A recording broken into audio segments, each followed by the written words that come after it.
మిత్రులారా, మీ అందరికీ మరొక్కసారి హిందూ రేడియోకు స్వాగతం, సుస్వాగతం. ఈరోజు మనం నిజామాబాద్ నుంచి కామారెడ్డి మధ్యలో జరుగుతున్నటువంటి డబ్లింగ్ పనులను పరిశీలించడానికి వెళ్తున్నటువంటి విషయం చూద్దాం. మరి ఇప్పుడు మనం నిజామాబాద్ రైల్వే స్టేషన్లో ఉన్నాం. మరి ఇక్కడ నుంచి దేవగిరి ఎక్స్ప్రెస్లో కామారెడ్డి వెళ్ళబోతున్నాం. మరి కొద్దిసేపట్లో మనము ఈ ప్రయాణాన్ని ప్రారంభిద్దాం. మరి గతంలో మనము చూసినటువంటి వీడియోలో సౌత్ సెంట్రల్ రైల్వే సిపిఆర్ఓ గారితో పరిచయ కార్యక్రమాన్ని చూసాం. వారు చెప్పినటువంటి విషయాలు మనము తెలుసుకున్నాం. మరి ఇప్పుడు మన రైలు స్టార్ట్ అయింది, మనం ముందుకు వెళ్తున్నాం. మరి ఈ డబ్లింగ్ పనులు ఎక్కడి నుంచి ఎక్కడి వరకు ఉన్నాయి, మరి ఎక్కడ స్టార్ట్ అయినాయి, నిజామాబాద్ రైల్వే స్టేషన్ నుంచి ప్రారంభమైనాయా లేదా అనేటటువంటి దాన్ని ఇప్పుడు చూద్దాం. మరి నిజామాబాద్ రైల్వే స్టేషన్ దాటాం. మరి ఇక్కడైతే ఎటువంటి డబ్లింగ్ పనులు జరుగుతున్నటువంటి దాఖలాలు కనబడడం లేదు. మనము స్టేషన్ దాటిన తర్వాత చూద్దాం. మరి నిజామాబాద్ దాటిన తర్వాత ఏమైనా ఈ పనులు జరుగుతున్నాయేమో పరిశీలిద్దాం. మరి ఇప్పుడు ఈ నిజామాబాద్ దాటుతున్నాం. మిత్రులారా, మనం గత వీడియోలో సిపిఆర్ఓ గారు చెప్పినట్టు విషయాలు విన్నాం. మరి ఆయన చెప్పిన దాని ప్రకారం నిజామాబాద్ రైల్వే స్టేషన్కు చాలా ప్రాముఖ్యత ఉంది. మరి హైదరాబాద్ డివిజన్లో కాచిగూడ తర్వాత అతిపెద్ద రైల్వే స్టేషన్ అని ఆయనే చెప్పారు. మనం ఆ విషయం విన్నాం. మరి ఆయన చెప్పిన విధంగా మరి తెలంగాణలో హైదరాబాద్ సిటీలోని రైల్వే స్టేషన్ల తర్వాత అతి ఎక్కువ మొత్తం నిజామాబాద్ రైల్వే స్టేషన్కు కేటాయించడం జరిగింది. దాదాపు 54 కోట్ల రూపాయలు నిజామాబాద్ స్టేషన్ అభివృద్ధి కొరకు కేటాయించడం జరిగింది. మరి ఇక్కడ ఆయన చెప్పినటువంటి విషయాలు మీకు ఆయన ద్వారా విన్నారు. మరి మేము చర్చించుకున్నప్పుడు ఆయన మరికొన్ని విషయాలు తెలియచేయడం జరిగింది. ఆ విషయాలన్నిటినీ మీకు ఈ వీడియోలో వినిపిస్తాను. మరి ఆయన ఎటువంటి అభివృద్ధి కార్యక్రమాల గురించి కావచ్చు, మరి రైళ్ళు ఏ విధంగా లింక్ చేయబడతాయి అనేటటువంటి విషయం గురించి కావచ్చు, ఇంకా ఇతర విషయాల గురించి కావచ్చు తెలియజేయడం జరిగింది. మరి అటువంటి విషయాలన్నీ ఈరోజు మీ ముందుకు తీసుకొని వస్తాను. మరి ఇది విధంగానే పరిశీలిస్తూ మనం ముందుకు సాగుదాం. ఇప్పుడు మనం దాదాపు ఈ పులాంగ్ బ్రిడ్జ్ వరకు వచ్చేసాం. ఈ పులాంగ్ బ్రిడ్జ్ పైకి చేరుకుంటున్నాం. మరి ఈ వైపున చూస్తూ ఉంటే మనకి ఎటువంటి డబ్లింగ్ పనులు కనబడడం లేదు. మనం ఇప్పుడు నిజామాబాద్ నుండి వెళ్తున్న వైపు సౌత్ సైడ్ అంటే మన కుడి వైపున ఎటువంటి పనులు జరపడం లేదు. మరి ఇప్పుడు బ్రిడ్జ్ మీద కూడా వచ్చేసాం. బ్రిడ్జ్ దాటుతున్నాం. అవతల కనబడుతున్నటువంటి బ్రిడ్జ్ అది రోడ్డు కోసం వేసినటువంటిది. మరి ఇప్పుడు మనం ఈ సిపిఆర్ఓ గారు ఏం చెప్పారు అనేటటువంటి విషయాన్ని ఇక్కడ చూద్దాం. ఆయన ఏం చెప్పారన్నది ఇప్పుడు మనం ఆయన మాటల్లోనే తెలుసుకుందాం. ఒకప్పుడు తెలంగాణ అనేసరికి నిజామాబాద్ గుర్తొచ్చేది. ఇది డెవలప్డ్ అన్ని రకాలుగా ఒక స్థాయిలో ఉంది అనేటట్టు 3 డెకేడ్స్గా దీన్ని డివేట్ అయితే వస్తున్నది. సో ఈరోజు తెలంగాణలో నిజామాబాద్ ఎక్కడ ఉంది అనేటటువంటి ఒక పరిస్థితి వచ్చింది అన్నట్టు. నేను దాదాపు ఒక 2 డెకేడ్స్గా దీని గురించి ఒక తపన పడుతున్నాను. మన జిల్లాకి ఎందుకు ఈ విధంగా మీకు చెప్తా సార్, మీ రైల్వేదే చెప్తాను. ఒకప్పుడు నిజామాబాద్ టు నాందేడ్ సెక్షన్ ఉండేది, నిజామాబాద్ టు మేడ్చల్ సెక్షన్ ఉండేది, నిజామాబాద్లో స్టీమ్ లోకో షెడ్ ఉండేది. స్టీమ్ లోకో షెడ్ ఉన్నప్పుడు అక్కడ స్పేరు లోకోస్ ఉండేవి. ఇప్పుడు సపోజ్ నిజామాబాద్ టు నాందేడ్, ఇటు నిజామాబాద్ టు మేడ్చల్, వీటి మధ్యలో కంప్లీట్గా నిజామాబాద్ నుంచి లోకో వెళ్ళేది. ఏదైనా లోకో ప్రాబ్లం వస్తే సెక్షన్ ఉండేది. ఇప్పుడు నిజామాబాద్ సెక్షన్ ఎత్తేసారు. పటాన్ చెరువు టు ఆదిలాబాద్ అనేది ఒక లైన్ ప్రపోజల్ పెట్టారు. దాంట్లో చూడండి అసలు దాంట్లో ఆర్మూర్ పెట్టి ఆర్మూర్తో బోధన పెట్టారు. నిజామాబాద్ పేరు లేదు. అది పోయేది నిజామాబాదే. ఈరోజు కూడా మీరు కాచిగూడ నుంచి కరీంనగర్ పోయే ట్రైను అది వయా పెద్దపల్లి వెళ్ళొచ్చు. పెద్దపల్లి వెళ్తున్న ట్రైన్ అనుకోండి, అది పేరు ఏదైనా నిజామాబాద్ టచ్ అయితే వచ్చుడు కాదు సార్. ఇప్పుడు ఒక స్టేషన్లో మీరు ట్రైన్స్ కూడా నేను అబ్జర్వ్ చేస్తున్నా, అసలు నిజామాబాద్ పేరే ఉండదు ఏ ట్రైన్ మీద. ఇప్పుడు వేరే వేరే చిన్న చిన్న పేర్లు ఉంటాయి సార్, దౌండు అవి ఇవి అన్నీ చాలా ఉంటాయి. అది దానికి కారణం ఏంటంటే మన ట్రైన్ అక్కడ ఆగి స్టార్ట్ అయితే ఆగడం కాదు సార్, మధ్యలో ట్రైన్స్ మధ్యలో పేరు. ఇప్పుడు ప్రతి ట్రైన్ అవుతుంది నిజామాబాద్, అది ఎక్స్ప్రెస్ ఉండని. ఇప్పుడు భగత్ కి కోటి ట్రైన్ ఉంది కదా సార్ మనకు, అంటే ఇట్లా 10 పేర్లు ఉంటే నిజామాబాద్ పేరు ఉండాలి. అసలు నిజామాబాద్ పేరు ఉండదు దాంట్లో. ఉంటుందండి, ఉండదు సార్.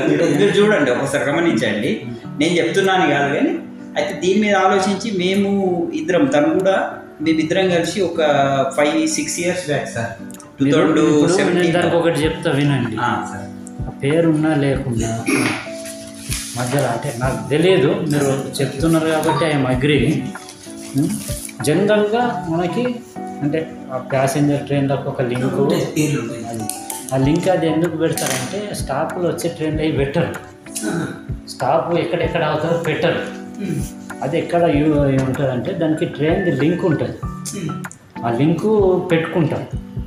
ఇప్పుడు ఫర్ ఎగ్జాంపుల్ నిజామాబాద్ నుంచి నాందేడ్ ఒక ట్రైన్ ఉంది, అది నిజామాబాద్ నాందేడే ఉండదు ట్రైన్. నాందేడ్ నుంచి మళ్ళీ ఔరంగాబాద్ పోతుంది, మళ్ళీ ఔరంగాబాద్ పెడతారు. ఔరంగాబాద్ నుంచి కాచిగూడ వస్తుంది, కాచిగూడ పెడతారు. కాచిగూడ నుంచి రాయచూరు పోతుంది, రాయచూరు నుంచి ఇట్లా 10 తిరుగుతుంది. మరి ఒక్క ట్రైన్ ఎట్లా తిరుగుతుంది అంటే ఒక్క ట్రైన్ తిరగదు. అంటే మనకు పబ్లిక్ ఒక్కొక్క ట్రైన్, మాకు ట్రైన్ నడిపేటోడికి మనం ఫిజికల్గా ఎన్ని ట్రైన్లు ఉన్నాయి, ఒక 5 ట్రైన్లు ఉన్నాయి. ఆ లింకులో మేము ఆ లింక్ ఎట్లా పెట్టుకుంటామంటే మనం మెయింటెనెన్స్ షెడ్యూల్కి పంపించాలా, ఒకరోజు కంప్లీట్గా మెయింటెనెన్స్కి వెళ్ళాలా. కాబట్టి దాన్ని ఎట్లా చేస్తారంటే మీకు సింపుల్గా తెలియాలంటే చెప్తాను. ఇప్పుడు A to B ఒక ట్రైన్ ఉందనుకోండి, A to B పోయింది, మళ్ళీ సాయంత్రము B to A వచ్చింది. ఇంతే ఉందనుకోండి, అంటే 24 hours ఇంతే ప్రాసెస్ ఉందనుకోండి. ఒకటే ట్రైన్తో ఒక ట్రైన్ 2 సర్వీసులు, 2 ట్రైన్ ఒకటి చేసేస్తాం.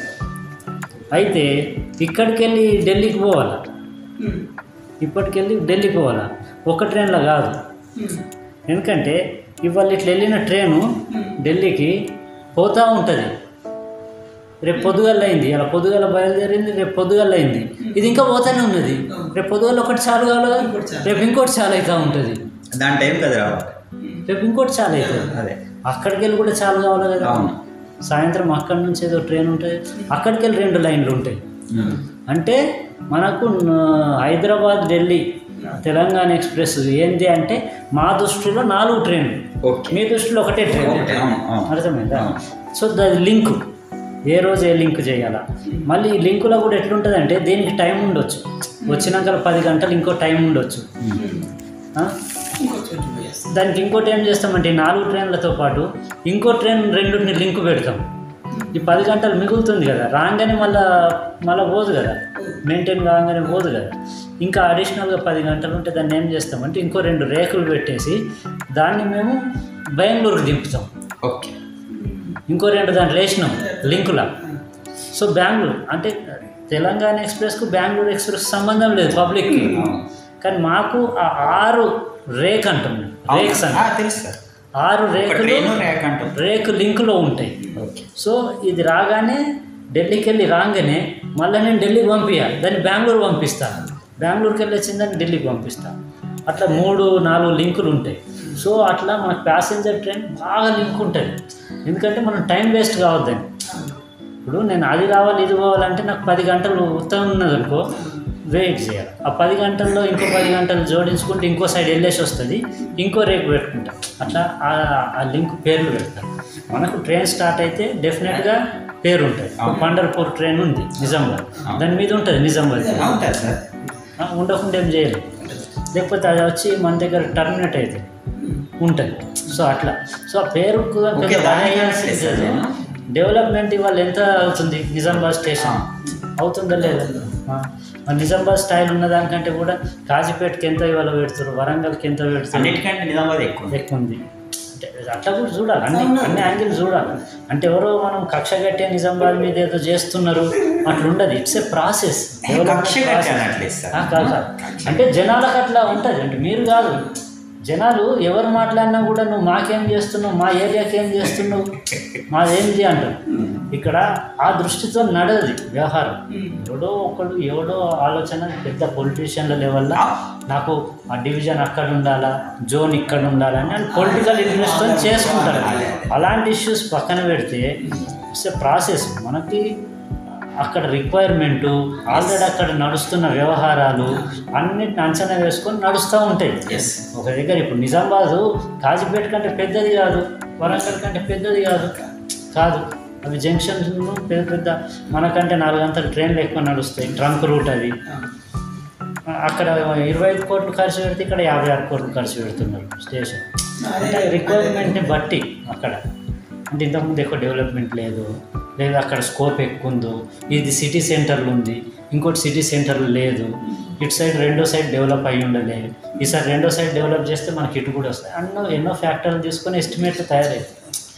ఇంజనీర్ ఎవడో ఉంటాడు, ఈ ప్రాంతం కూడా, ఆ ప్రాంతం కూడా, బీహార్ వాడు, యూపీ వాడు, వాడికి ఏంది నిజామాబాద్ అట్లా ఓవరాల్గా చెప్తాం. ఇప్పుడు ఆర్టీసీ తీసుకుంటే సార్, ఇప్పుడు నిజామాబాద్ హైదరాబాద్ మధ్యలో ఈ రాజధాని ఎక్స్ప్రెస్లు నిజామాబాద్ హైదరాబాద్ మధ్యలో నిజామాబాద్ నుంచి ఉన్న రాజధాని ఎక్స్ప్రెస్లు ఎక్కడ ఏడిపోలేదు. రాజధాని ఎక్స్ప్రెస్ రాజధాని బస్సెస్ ఉంటాయి కదా సార్, రాజధాని ఆ బస్సులు ఏ డిపోలో లేవు. ఎందుకంటే ఇక్కడ ఖర్చు పెట్టడానికి వెనకాడరు మన జిల్లా వాళ్ళు. ఇప్పుడు మీరు ఈ వరంగల్ కరీంనగర్ రూట్లో వెళ్తే మీరు ఓన్లీ ఎక్స్ప్రెస్లో వెళ్తాయి సార్. ఎందుకు వెయ్యారని మేము ఆర్టీసీ ఆర్ఎం గారికి అడిగినాం. అక్కడ ఖర్చు పెట్టారండి, ఎక్కరండి బస్సు అని చెప్తున్నారు. మన దగ్గర ఎంత ఖర్చు పెట్టడానికి వెనకాడారు సార్. అంటే నాకు ఫెసిలిటీ కావాలనుకుంటారు. ఎయిర్పోర్ట్ పెట్టిన వాడు ఎప్పుడూ అసలు కనెక్టివిటీ అవుతుండే సార్. అది వైఎస్ రాజశేఖర రెడ్డి గారు ఆయన సీఎం ఉన్నప్పుడు సార్, బాగా కొందరు మండల వాళ్ళు కలిసి వెళ్ళినాం. నేను కూడా వెళ్ళినా. అప్పుడు బావ దగ్గరనే ఉంటుంది. నేను 4 years తన దగ్గర పిఏగా చేశాను. 2005 నుంచి 9 దాకా, తన లాస్ట్ టర్మ్ దాకా మొత్తం నేనే పిఏగా ఉన్నాను. అప్పుడు లెటర్ కూడా నేనే డ్రాఫ్టింగ్ చేసి ఇచ్చాను రెడీ అయితే ఆ టైంలో రాజశేఖర రెడ్డి గారిని కలిసినాం. ఒకటే బ్యాచ్ సార్, 78లో ఎలక్ట్ అయిన వాళ్ళు ఫస్ట్ టైం. ఇద్దరు ఫ్రెండ్లీగా ఉండేటోళ్ళు. తను సంతోష్ అనేవాడు, తిను రాజశేఖర్ అనేవాడు. ఏం కావాలి సంతోష్ చెప్పు అన్నాడు. మాకు ఎయిర్పోర్ట్ కావాలా, నీకు యూనివర్సిటీ ఇచ్చాను జగనంపల్లి పక్క మండలం డిచ్పల్లిలో, జగంపల్లి ఓకే నీకు 100% నేను ఇచ్చేస్తాను, ఎయిర్పోర్ట్ చేపిస్తాను అన్నాడు. అది 2008లో ఇచ్చారు సార్. 8లో అయిన తర్వాత తన యూఎస్కి వచ్చి డైరెక్ట్ ఎయిర్పోర్ట్ నుంచి క్యాంప్ ఆఫీస్ వెళ్ళినాం. ఇస్తానని చెప్పిండు. తర్వాత 2009లో ఎలక్షన్స్ అయినాయి కదా సార్. అందులో గెలవగానే ఫస్ట్ క్యాబినెట్ మీటింగ్లో నిజామాబాద్ జక్రన్పల్లి ఎయిర్పోర్ట్ అప్రూవల్ ఇచ్చేసిండు. ఆయన చనిపోవడం మన దురదృష్టం. అది అయిపోయింది. యాక్చువల్లీ ఈరోజు ఇంటర్నేషనల్ ఎయిర్పోర్ట్ ఉంటుండే సార్. అది ఖర్చు పెట్టడానికి వెనకాడాలని నేను కామారెడ్డి వచ్చేసాం. మరి వచ్చేటప్పుడు సౌత్ సైడ్ ఉన్నటువంటి వైపు చూసాం ట్రాక్. ఇప్పుడు లెఫ్ట్ సైడ్ అంటే మనకు నార్త్ సైడ్ ఉన్నటువంటి దాన్ని చూద్దాం. మరి ఈ వైపు ఏమన్నా పని జరుగుతుందేమో. ఇక్కడ కనబడుతున్నటువంటి ఈ foot over bridge, flyover bridge ఏదైతుందో దానికి అటుపక్క ఇటుపక్క చాలా స్థలభావం ఉంది. దానివల్ల ఈ యొక్క డబుల్ ట్రాక్కు ఇబ్బందులు ఎదురవుతాయని అధికారులు చెప్తున్నారు. ట్రైన్ సెకండ్ ప్లాట్ఫామ్ మీదకి వస్తుంది. మనం ఇప్పుడు 2వ నంబర్ ప్లాట్ఫామ్ మీదకి వచ్చేసాం. 2వ నంబర్ ప్లాట్ఫామ్ ముందుకు పోతుంది. అటు కొద్దిసేపట్లో అంటే ఇంకొక 15-20 నిమిషాల్లో దేవగిరి ఎక్స్ప్రెస్ రాబోతుంది.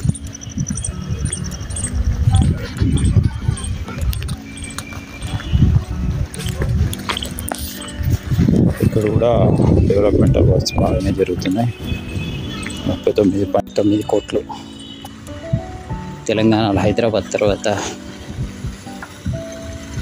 నిజామాబాద్ తర్వాత కామారెడ్డిలోనే ఎక్కువ అమౌంట్ కేటాయించడం జరిగింది. మిత్రులారా, మరి మీరు చూశారు కదా, ఇప్పుడు మనం వచ్చేటప్పుడు రైట్ సైడ్ ఉన్నటువంటి భాగాన్ని చూసాం. అంటే దక్షిణం వైపు ఉన్నటువంటి భాగంలో ఎంతవరకు డబ్లింగ్ అనేది ఉన్నదో చూసాము. ఇప్పుడు మనం కామారెడ్డి నుంచి స్టార్ట్ అయినాం మన జర్నీ. మనం నిజామాబాద్ వైపు వెళ్తున్నాం. ఇప్పుడు రైట్ సైడ్, ఇప్పుడే అంటే నార్త్ సైడ్ ఉన్నటువంటి భాగం వైపు ఏమైనా డబ్లింగ్ ప్రాసెస్ జరుగుతూ ఉందా అనేటటువంటి చూద్దాం. మనం ఇప్పుడు వచ్చేటప్పుడు చూసిన దాంట్లో డిచ్పల్లి ఫ్లైఓవర్ దాటిన తర్వాత, అంటే నేషనల్ హైవే దాటిన తర్వాత సబ్ స్టేషన్ వస్తుంది 700 kV వార్దా డిచ్పల్లి లైన్. అది ఆ 700 kV సబ్ స్టేషన్ దాటిన తర్వాత మనకు డబులింగ్ వర్క్ అనేది స్టార్ట్ అయింది. మనం అది గమనించాం. అక్కడ నుంచి దాదాపు ఇందల్వాయి స్టేషన్ వరకు ఈ డబ్లింగ్ పనులు చాలా వేగంగా కొనసాగుతూ ఉన్నాయి.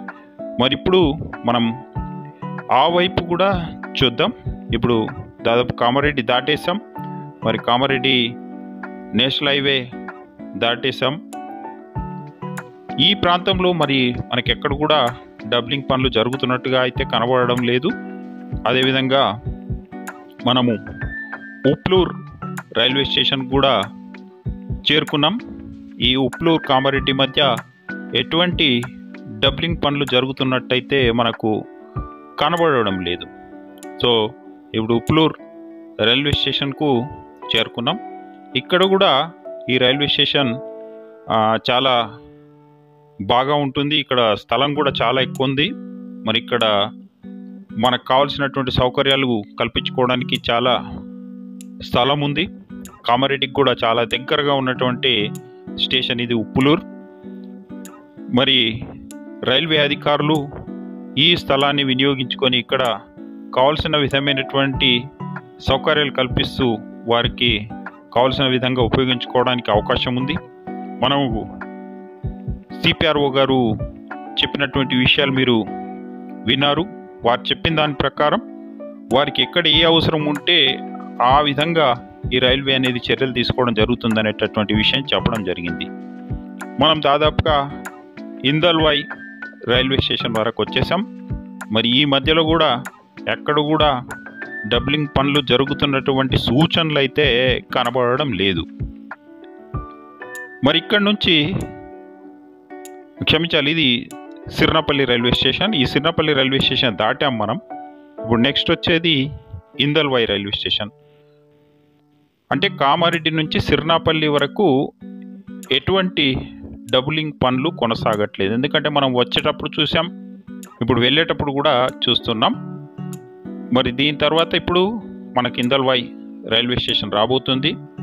ఇందల్వాయిలో మనము అవతల వైపు పనులు జరగడం చూసాం. అక్కడ వరకు సెకండ్ ప్లాట్ఫామ్ నిర్మాణం కూడా దాదాపుగా పూర్తి కావచ్చింది. ఇగో ఇందల్వాయి రైల్వే స్టేషన్లో ప్రవేశించాం.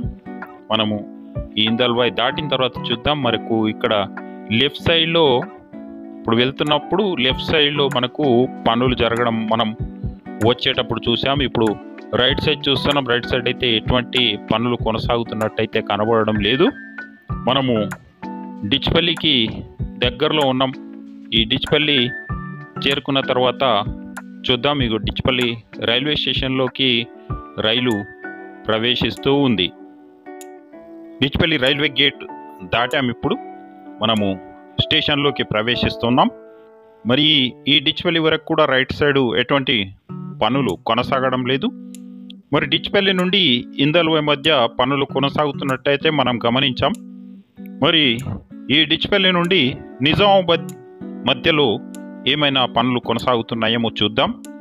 మనం ఆ వైపు చూసాం. ఆ వైపు అయితే ఎటువంటి పనులు కొనసాగుతున్నట్టుగా కనబడడం లేదు. మరి ఈ వైపు కూడా ఏమైనా పనులు కొనసాగుతున్నాయా అన్నటువంటిది గమనిస్తే మనకు ఇక్కడ ఎటువంటి సూచనలు కనబడడం లేదు. మనం దాదాపు మాధవ్ నగర్ వరకు వచ్చేసాం. అక్కడ ఫ్లైఓవర్ బ్రిడ్జ్ కనబడుతూ ఉంది మనకు.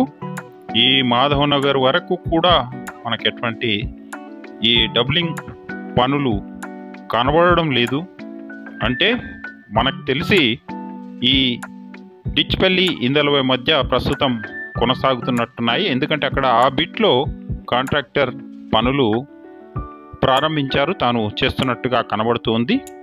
మరి మాధవ్ నగర్ నుంచి కూడా మనం వచ్చేటప్పుడు చూసాం, ఆ వైపు ఎటువంటి పనులు లేవు. మరి ఈ వైపు కూడా ఇప్పుడు చూస్తుంటే ఎటువంటి పనులు ఉన్నట్టుగా కనబడడం లేదు. మనం దాదాపుగా పూలాంగ్ వరకు వచ్చేసాం. పూలాంగ్ బ్రిడ్జ్ పైనుంచి వెళ్తున్నాం. మరికొద్దిసేపట్లో మనం స్టేషన్లో ప్రవేశిస్తాం.